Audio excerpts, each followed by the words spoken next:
বিশ্বের বিভিন্ন দেশের রাষ্ট্রপ্রধানদের নিরাপত্তায় নানা কৌশল ও কঠোর গোপনীয়তা রক্ষা করা হয়। তবে রুশ প্রেসিডেন্ট ভ্লাদিমির পুতিনের নিরাপত্তা ব্যবস্থা ও গোপনীয়তা আরও বেশি জটিল ও কঠোর।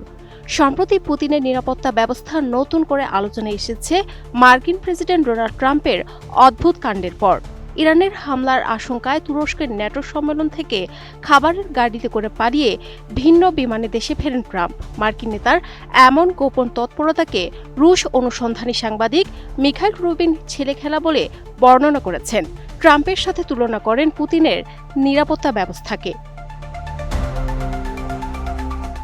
নির্বাসিত রুশ সাংবাদিক ফরিদা রুস্তামোভা মনে করেন, পুতিন কোথায় আছেন এ নিয়ে সরকারি তথ্যের অসঙ্গতি তাদের কাছে নিয়মিত মঙ্গলবারের মতো একদম স্বাভাবিক বিষয়। পুতিনের এই দুর্ভেদ্য নিরাপত্তার সবচেয়ে বড় হাতিয়ার হল ক্যান্ড গুডস বা ক্যানবন্দি ভিডিও। ক্রেমলিনের বিরুদ্ধে বরাবরই অভিযোগ রয়েছে, তারা গুরুত্বপূর্ণ সব বৈঠক গোপনে ধারণ করে তা কয়েকদিন বা সপ্তাহ পরে প্রকাশ করে, যা সাম্প্রতিক বা সরাসরি সম্প্রচারিত ঘটনা বলে চালিয়ে দেওয়া হয়। ওই সাংবাদিকের মতে, এই কারচুপি মূলত ছোটখাটো নানা অসঙ্গতির মধ্য দিয়ে ফাঁস হয়ে যায়। যেমন চলতি বছরের শুরুর দিকে সাংবাদিকেরা পুতিনের কার্যালয়ের গাছের পাতাগুলো শুকিয়ে যাওয়া দেখে বুঝতে পারেন ভিডিওটি ঘোষিত তারিখে রেকর্ড করা হয়নি। এছাড়া বৈঠকের ক্রম, অংশগ্রহণকারীদের পোশাক, চুল কিংবা সময়ের আগের কোনো ঘটনার উল্লেখ দেখেও সহজেই এই বিলম্ব ও অসঙ্গতি ধরা পড়ে।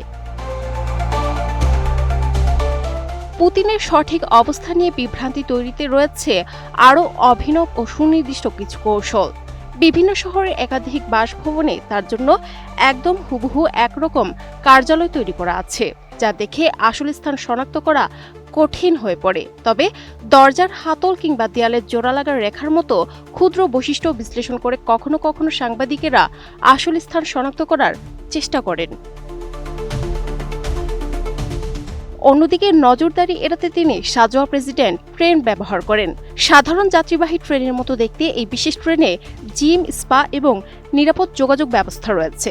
স্যাটেলাইট ছবি ও সংবাদ প্রতিবেদনে তার কিছু বাসভবনের কাছাকাছি গোপন রেল স্টেশন ও রেলপথের অস্তিত্বের ইঙ্গিতও মিলেছে। মহামারীর সময় পুতিনের নিরাপত্তা আরও বহুগুণ বেড়ে গিয়েছিল। সে সময় তার সঙ্গে সাক্ষাৎ করতে হলে কর্মকর্তাদের বাধ্যতামূলক কোয়ারেন্টাইনে থাকতে হতো। এরপর 2022 সালে রাশিয়া ইউক্রেন আক্রমণ করার পর এবং ইউক্রেনীয় ড্রোনগুলো রাশিয়ার আরও গভীরে প্রবেশ করা এই কড়াকড়ি আরও চরম রূপ নেয়। রাজধানীতে চলা পুতিনের গাড়িবহর নিয়েও রয়েছে নানা রহস্য। রাজধানীর রাস্তায় দ্রুতগতিতে চলা কিছু গাড়িবহর কখনো কখনো পুতিনের প্রকৃত বহর না হয়ে বিভ্রান্তি তৈরির জন্য ব্যবহৃত ডামি বহর হতে পারে বলে ধারণা করেন অনেকে। রুবিনের মতে, ক্রেমলিন নিয়ে কাজ করার অভিজ্ঞতা তাকে শিখিয়েছে যে পুতিনের জনসম্মুখে থাকা ভাবমূর্তি মূলত অত্যন্ত সুনির্দিষ্ট একটি পরিকল্পনার মাধ্যমেই তৈরি করা হয়েছে। Sadia Siddika, ATN news.